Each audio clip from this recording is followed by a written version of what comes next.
पूरे देश में चर्चा चल रही है। इन्होंने जो नारा दिया नहीं सहेगा राजस्थान, वो तो हमारे लिए बहुत फायदा कर रहा है, क्योंकि हिंदुस्तान में राजस्थान में चर्चा है बीजेपी को नहीं सहेगा राजस्थान। नारा ये है बीजेपी को नहीं सहेगा हिंदुस्तान, क्योंकि बीजेपी ने धोखा किया देश के साथ, राजस्थान के साथ, नौजवान के साथ, किसान के साथ, कर्मचारी के साथ, व्यापारी के साथ, विद्यार्थी के साथ, माँ बहन बेटी के साथ। जिस बीजेपी ने लोगों की रोटी छीन ली हो, जिन्होंने पराठे पर टैक्स लगा दिया, आटे पर टैक्स लगा दिया, जो महंगाई, गरीबी और भ्रष्टाचार के लिए जो बीजेपी जिम्मेदार है, उस बीजेपी को नहीं सहेगा राजस्थान। आप देख लेना।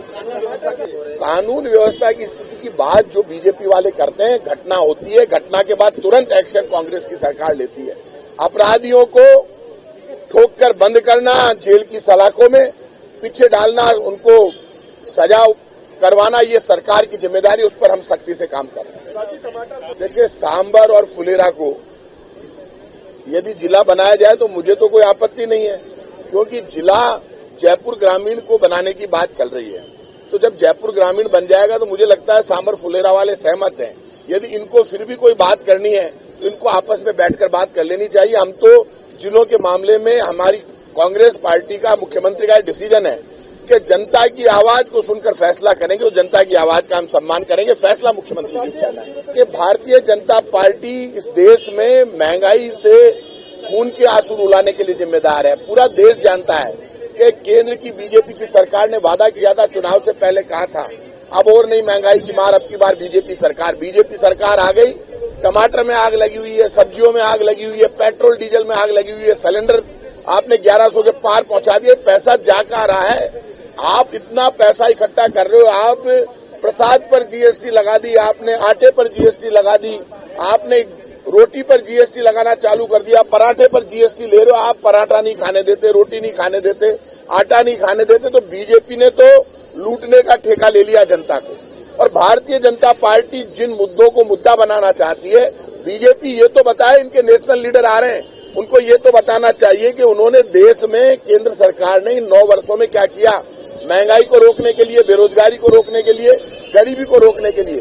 हम तो हमारी योजनाएं बताते हैं जनता को, हमारी योजनाओं के दम पर चुनाव मैदान में है, लेकिन ये भी तो बताया इन्होंने क्या किया।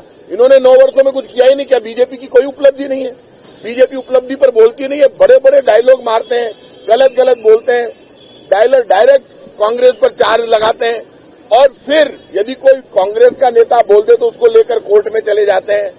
मुख्यमंत्री बोले, राहुल गांधी बोले, कोई लीडर बोले, तो आपने जो काम शुरू किया है अब वो काम दूसरे भी शुरू करेंगे। कर क्या सकते हैं? आप में दम है तो आप सच बोलना शुरू करो, और आप जिस तरह की भाषा का प्रयोग करते हो उसी तरह की भाषा सुनने की ताकत भी रखो। आप देखिए, एक बात ध्यान रखना कि राजस्थान की कानूनी व्यवस्था बीजेपी शासित राज्यों से 100 गुना अच्छी है, और ये मैं नहीं कह रहा, ये भारत सरकार के आंकड़े कह रहे हैं। ये बात मानकर चलिए आप, मध्य प्रदेश, हरियाणा, उत्तर प्रदेश, यहाँ से राजस्थान की कानून व्यवस्था 100 गुना अच्छी है।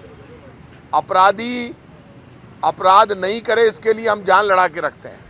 फिर भी यदि कोई अपराधी अपराध करता है उसके खिलाफ सख्त से सख्त कार्रवाई होती है, गिरफ्तार किया जाता है। और आपको पता है, घटना के तुरंत बाद क्विक एक्शन लेने में राजस्थान की पुलिस और राजस्थान की सरकार कोई कसर नहीं रखती।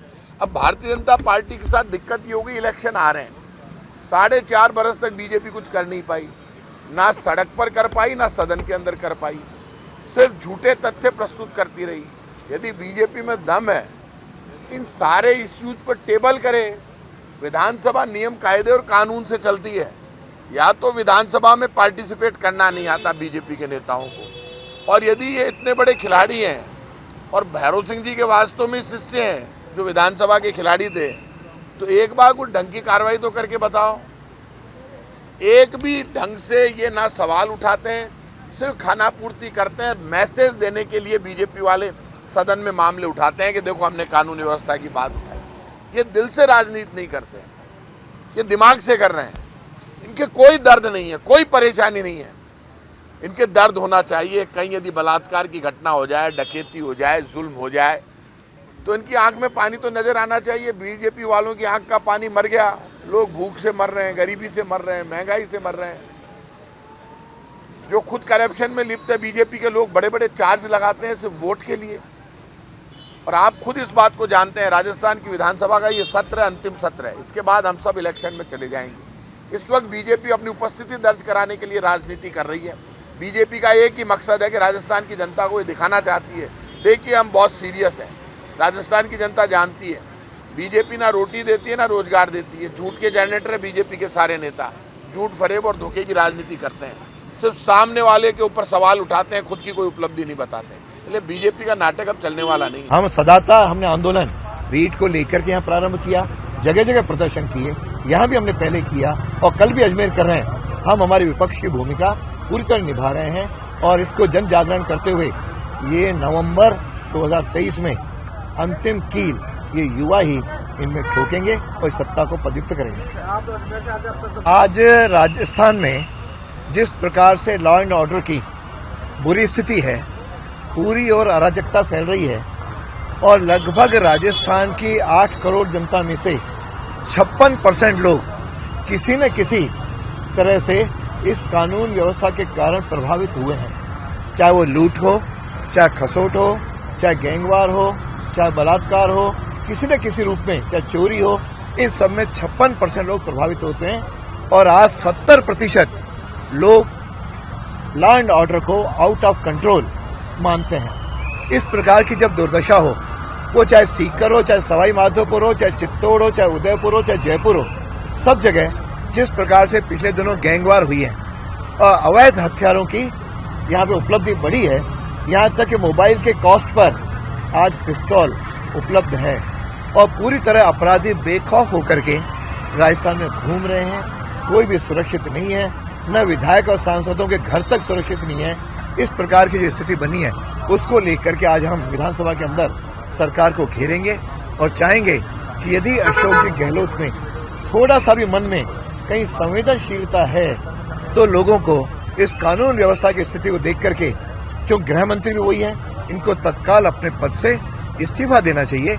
क्योंकि आज कोई भी व्यक्ति जब असुरक्षित हो तो बाकी तो आपकी घोषणाएं तो कागजों पे तब आएंगी जब कोई व्यक्ति सुरक्षित रहेगा। जब व्यक्ति असुरक्षित रहेगा तो इन सारी योजनाओं का कोई उसको लाभ मिलने वाला नहीं। मुझे लगता है कि सचिन पायलट ने कुर्सी के खातिर अशोक गहलोत के साथ या ऊपर के लोगों के साथ समझौता कर लिया है। नहीं तो जिस प्रकार की उन्होंने घोषणाएं की थी, जिस प्रकार से पैदल मार्च किया था, उसे हमें उम्मीद थी कि शायद ये संघर्ष में लोगों के साथ खड़े रहेंगे। लेकिन मुझे लगता है कि सत्ता संघर्ष के सामने भावी हो गई, इसलिए उन्होंने सत्ता के साथ समझौता किया है। इसलिए उनसे किसी प्रकार का कोई युवा उम्मीद नहीं करता।